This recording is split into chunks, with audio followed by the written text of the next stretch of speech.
Hey everybody, welcome back to the show. We're here today with our second Cabral HouseCall of the weekend, episode 2494. This is where we answer all of our community's questions each and every weekend, Saturdays and Sundays, and usually we're able to get to 6 questions each day, so a dozen for the weekend.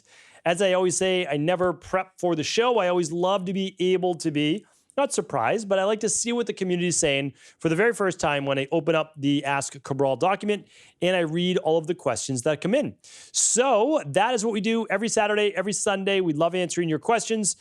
Just keep in mind, they take about 12 to 13 weeks to get back to. And if you have a same day question, if it's a customer-based question, head on over and just email support@equa.life. But if it is a wellness, health-based question you want some advice on, feel free to head on over to cabralsupportgroup.com and just drop a question right over there, and they'd be happy to get back to you. All right, so we're going to get into the show. We'll give you our standard disclaimer. No medical advice, no medical treatment plans, no medical diagnosis, no medical cures, no medical anything at all. What we're here to do is share with you the best of natural health, how to find the underlying root causes that are holding you back from having dis-ease in the body in the first place. So the body gets so healthy, dis-ease cannot exist. All right, let's get started. First question, let's see, it's from Simon. And if you want to read along today, head on over to stephencabral.com/2494. That is today's episode number. Simon says, hi, Dr. Cabral. I have a quick question on sugar versus non-caloric sweeteners such as xylitol, erythritol, mannitol. I mostly eat a very healthy Mediterranean diet.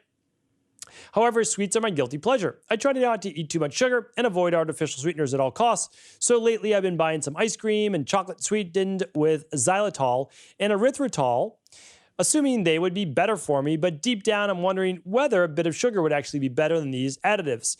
I've listened to your podcast on natural non-nutritive sweeteners, but I've never heard you directly compare them to sugar and say which is the healthier choice. For context, I'm fit, I'm healthy, good insulin sensitivity, but I've suffered from IBS-D, irritable bowel syndrome, in the past. Thanks. Okay. Happy to answer this question, and I have answered this question, but I'm always happy to answer it again. And the thing is this. I do not recommend any sugar alcohols. I don't. And the reason is because I work with so many people with so much bloating, gas, digestive distress, and these prebiotic sugar alcohols can actually foster the development and growth of candida and or bacterial overgrowth. So again, if you have a healthy gut microbiome, maybe they're okay. I'm just not a huge fan. So xylitol can be fine as a mouthwash, toothbrush-based additive for a sweetener because it's actually been shown to help with dental cavities. But again, not needed, but maybe use it just that way. But you're really talking about should it be added to food. In my opinion, the best sweeteners out there are stevia, monk fruit, and maybe some lohan if that does not bother your digestive system. So those are my favorites. Not a huge fan of sugar alcohols. Some people do perfectly fine with them. They do. I'm not saying that they don't. I just do not recommend them. And yeah, that's that. But again, I know that some people do absolutely fine with them. So again, I'm just throwing that out there. If it were me and I were looking to do a non-sugar sweetened thing, which I do, like again, if I'm making things, then I use stevia. That's my main one. And maybe a little bit of monk fruit as well. All right. So hopefully that was helpful. So Luke, and again, I don't really even want to compare it to sugar because if you're able to eat some sugar, like some naturally sweetened things with maple syrup, or raw honey, that's totally different. And you may decide to do that. That might work for you, but I didn't want to compare that to a non-calorie based sweetener. All right. So again, my recommendation, stevia, monk fruit, etc. All right. Luke's up next. This is a long question, so I'm going to give you my abbreviation of it just so that we're able to keep these to the 20-minute time frame we try to with all shows. So Luke says, I've been through quite a lot from going to the gym 6 days a week, eating relatively balanced, healthy, and happy, to one day, January 2nd, 2021, massive panic attack. I thought I was going to die. 2 weeks later, fibromyalgia, chronic fatigue, burning sensations all over my body, brain fog, ended up with 30 plus chronic symptoms. Functional medicine, I've healed 20 of the 30 symptoms I was experienced, but some still remain. I'm a strong believer that Epstein-Barr virus might have caused all this. Remaining symptoms, warm sensation, feels like someone poured warm milk down the left side of my calf mainly, but also arm, sometimes my head. The ER says these warm sensations are nothing to worry about and go home. That's not very good advice. Ectopic beats could be Epstein-Barr virus or parasite, 6-month parasite protocol. I still have blasto hominis, but I got 80% better. Was it ever the parasite? A lot of people said it is super bad. Okay, let's see. I tried targeted supplements like everything in your parasite protocol and also did 10-day detox of anti-parasitic. All right, understood. And this is, so you said, what am I missing? All right. So what we're missing is that we have not looked at what the inside of the body looks like, meaning you probably haven't run your minerals and metals test yet, right? So what if you have POTS, postural orthostatic tachycardia syndrome, right? We're not going to give you a diagnosis, but we can show you if you have upside down calcium and magnesium and upside down sodium and potassium on that lab. What if you have higher levels of copper to lower levels of zinc? That's important to look at it, right? What if you have high levels of any heavy metal on that lab test? Mercury, aluminum, cadmium, arsenic, right? Lead. So again, we want to look at those. That's just the minerals and metals test. I don't think it's too high levels of omega-6 to omega-3s to cause all this, but that's certainly not going to help, right? What if you have really low levels of cortisol, right? And you're not able to push back inflammation, like you're moving into more of a chronic fatigue-based state, right? Not quite Addisons, but maybe chronic fatigue-based. So we want to look at these, and these are all on the Big Five. StephenCabral.com/labs. You can find all of these, and you don't have to run them all, but certainly I would run the starter kit, okay? That's the Candida metabolic and vitamins test. Look at all your vitamin levels, all your mineral levels, your gut function. We need to see what's going on, right? If you still have 10 symptoms left, we need to get to the bottom of that, right? So instead of guessing what it is, what it could be, we need to figure out what it is. And then I don't know if you've done the Equilife parasite protocol, but I mean, I know you're already 80% better from that, which is great, but it's a very powerful, it's called a para support protocol, very powerful protocol as well. So it sounds like you're getting there for sure. I would just love to give you a more targeted approach. I mean, that's how I work. I mean, that's how we're different, is we can give you a targeted approach, okay? So you're doing great. You're already on the mend. I know you want to be better sooner. Like, I totally get it. You're going on to year 3 right now. 1, 2, yeah, this is 2 years, right? So by the time you get this, it'll be almost 2 years. So I get it. I understand. I was there for 10 years and it doesn't, like, I get it. You want to figure it out now, right? You've suffered long enough. So I understand. Let us help you, or another integrative health practitioner, level 2, or naturopathic doctor. You can run the labs with them. That's what I recommend. Because everybody else, again, like I would be guessing, everybody else is guessing unless we know what we're working on. Joy's up next. Hello, Dr. Paul. My concern is related to pancreatic insufficiency. After years of being treated for CBO, then SIBO, plus ongoing treatment, so basically bacterial overgrowth and candida, you're going for ongoing treatment for past trauma and still no improvement, actually feeling worse with more bloating and gas. My gastroenterologist did more stool testing. The results showed pancreatic insufficiency. I'm told the only way to treat this is by taking the prescription digestive enzymes. I was also just told that the enzymes, I'll be fine, I should be able to eat. Okay, so yeah, let's get you the help that you need. My highest recommendation is you figure out what is going on with your digestive system. There's 4 main parts to it, all right? Well, like technically there's 5. There's weak digestion, all right? So there's lack of stomach acid production. That's certainly part of it, okay? There can be lower esophageal sphincter issues, but you're not talking about acid reflux. All right, so then we have H. pylori in the stomach. Okay, that can lead to pancreatic or other insufficiencies in digestion. Then we have candida overgrowth. Then we have bacterial overgrowth. Then we have parasites, right? So my recommendation is if you're going to do the stool testing, good, just test for all of those, all right? Then if you've never done the CBO protocol yet, please, like by all means, if you need to do both, parasupport protocol first, intestinal cleanse, then CBO protocol, then CBO finisher. Like that's, we do that, tens of thousands of times a year in our practice. So that's what I'm recommending. If there's an issue there, again, no medical treatment, and we're just looking at underlying root causes. And then how do you strengthen your digestive system? Got a free podcast on that. So do feel free to ask at cabralsupportgroup.com if you can't find out where it is. But basically, you do a little ginger tea at your meal for heat if you want, or betaine HCl and pepsin if you don't have H. pylori. And then you can do 2 to 3 of the daily digestive enzymes with the meal. Those aren't prescription-based. I don't know. I mean, again, I'm not telling you not to listen to your doctor.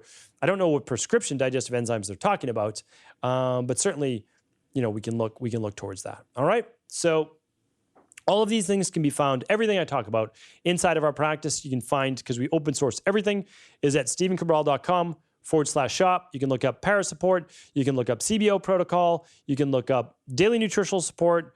You can look up daily digestive enzymes. All those things you can look up. All right. And again, then just let us know if there's questions. Joan says, hi, Dr. Cabral. I'm addicted to your podcast. Thanks, Joan. Appreciate that. It's a healthy addiction.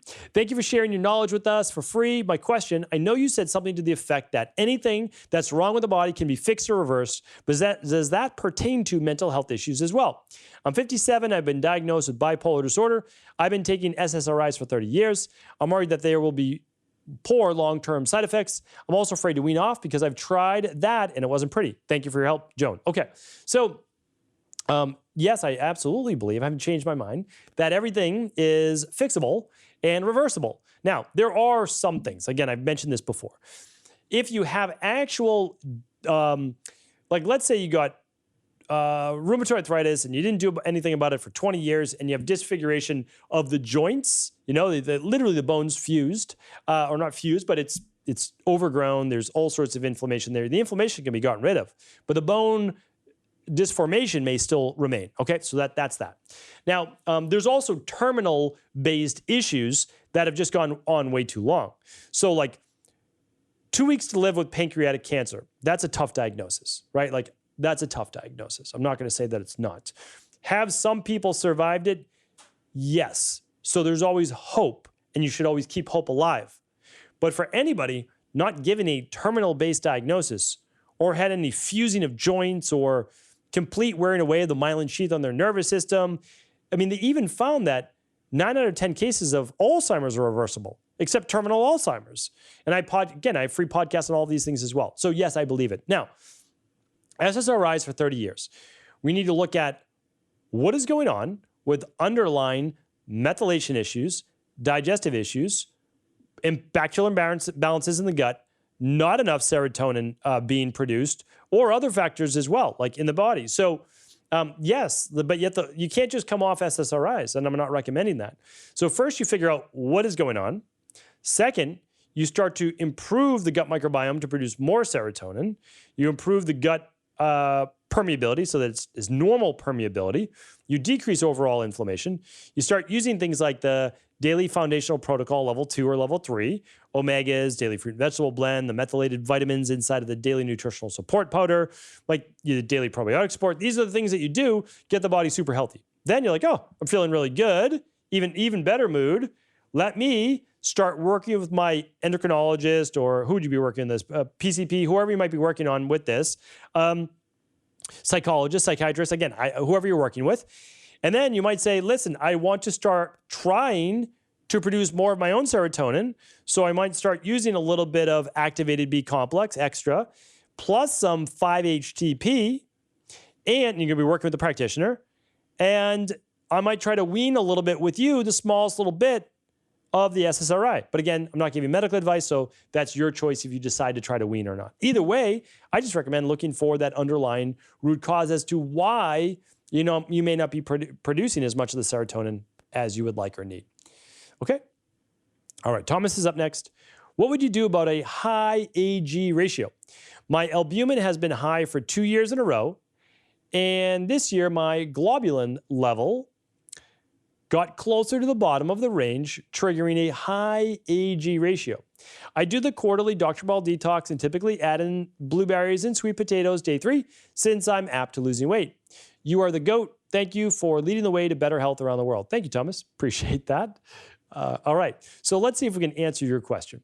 So for those people out there, when you run a typical blood work panel with your PCP, they are going to run albumin and they're going to run globulin. All right.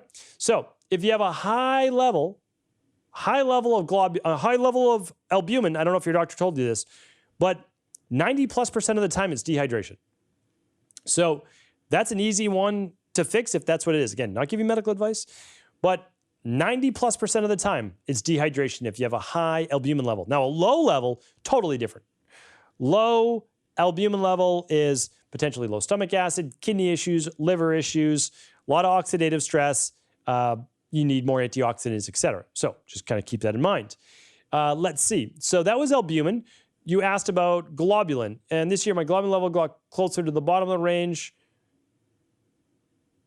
Okay, so albumin was high and globulin was low. And when globulin is low, that's typically looking at lower levels of the immune system, potentially lower levels of zinc, lower levels of vitamin C. So maybe you're low in vitamin C. Maybe you're low in zinc. Like, look at the immune protocol. Again, not giving medical advice. The immune protocol, vitamin C, vitamin D, zinc with copper. So like that's a pretty solid program. I would look into that and just make sure there's no digestive issues. So anybody with these issues as well, I'm always having them run the gut bundle if possible. If not, the bacteria and parasite stool test, and ideally the other two, which is the Candida metabolic and vitamins test and the food sensitivity. All right. So that's, that's, if you were in my practice, you showed up with these numbers, that's exactly what we'd be looking at. Now, I don't have the rest of your labs, but again, that's what I'd be doing. All right. Keep on keeping on. Margie's up next. And do we have time? Let's see. This is a big question. We are going to save this question for our next show. So Margie, you will be up next. And that is it for our Cabral House Calls for the weekend.